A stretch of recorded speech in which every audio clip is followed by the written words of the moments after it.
बाबा साहेब की पहली तस्वीर भारत की संसद में अगर लगी तो वो तब लगी जब वीपी सिंह जी की सरकार में मेरे नेता, मेरे पिता आदरणीय रामविलास पासवान जी जब केंद्र सरकार में मंत्री बने, वीपी सिंह जी की सरकार में श्रम एवं कल्याण मंत्री बने, तब उन्होंने बाबा साहेब की प्रतिमा को लगाने का काम किया।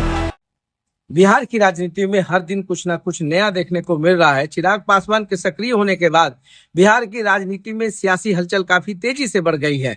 आरा के कार्यक्रम को संबोधित करते हुए चिराग पासवान ने स्पष्ट रूप से कहा है कि वो 243 सीटों पर चुनाव लड़ेंगे और उसके इस बयान के बाद राजनीतिक जो गलियारा है उसमें ये हलचल तेज हो गई है। लोग कयास लगा रहे हैं कि क्या लोजपा रामविलास 243 सीटों पर लड़ेगी। मगर जिस तरीके से नीतीश कुमार का भी स्टैंड रख रहे हैं, नरेंद्र मोदी, प्रधानमंत्री नरेंद्र मोदी का भी स्टैंड रख रहे हैं चिराग पासवान, इससे तो यह समझ में आ रहा है कि एनडीए की जो भी पूरी पार्टी, जो घटक दल है, उसके हर जगहों पर चिराग पासवान की उपस्थिति काफी मजबूत होने वाली है।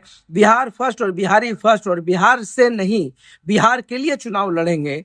ये जो चिराग पासवान का स्टेटमेंट है, इसके बहुत सारे मायने भी निकाले जा रहे हैं। आने वाले समय में अगर एक विकल्प के रूप में देखा जाए तो चिराग पासवान भी एक बेहतर विकल्प एनडीए के लिए हो सकते हैं। फिलहाल उन्होंने तमाम विराम, जितने भी कयास है, उस पर विराम लगा दिया है, यह कहते हुए कि अभी फिलहाल कोई वैकेंसी बिहार में नहीं है, नीतीश कुमार ही सर्वमान्य नेता है और नीतीश कुमार ही सीएम होंगे। तो इस पूरे पॉलिटिकल सिनेरियो को आप समझने की कोशिश करें तो एक बात तो तय है कि केंद्र की राजनीति को छोड़कर बिहार की राजनीति में सक्रिय होने के पीछे उनका भविष्य और जो एक राजनीतिक पृष्ठभूमि है उनका, या जो एक राजनीतिक सोच है, जो भविष्य के प्रति सोच है, वो भी दर्शाने की कोशिश कर रहे हैं। चिराग पासवान अब धीरे धीरे काफी मैच्योर्ड होते जा रहे हैं, परिपक्वता आ रही है।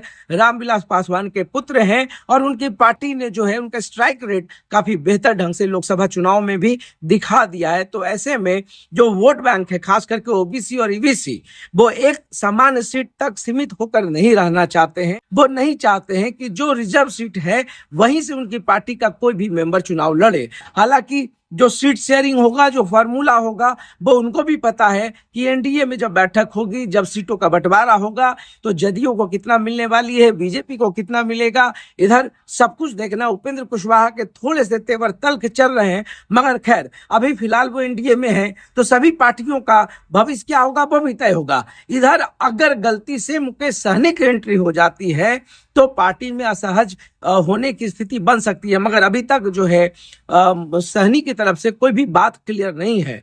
तो कुल मिलाकर के बिहार की राजनीति में बहुत कुछ देखा जा रहा है, बहुत मायने निकाले जा रहे हैं। अक्टूबर नवंबर में चुनाव होने और उससे पहले हर बड़े जो राजनीतिक दल के नेता हैं उनके बयान जो है काफी मायने रख रहे हैं। आरा में हजारों लोगों की संख्या थी, काफी भीड़ थी और काफी दिनों के बाद चिराग पासवान आरा पहुंचे थे और आरा में एक जनसभा को संबोधित किया। बिहार की बात करके चिराग पासवान ने बहुत बड़ा मैसेज देने की कोशिश किया है।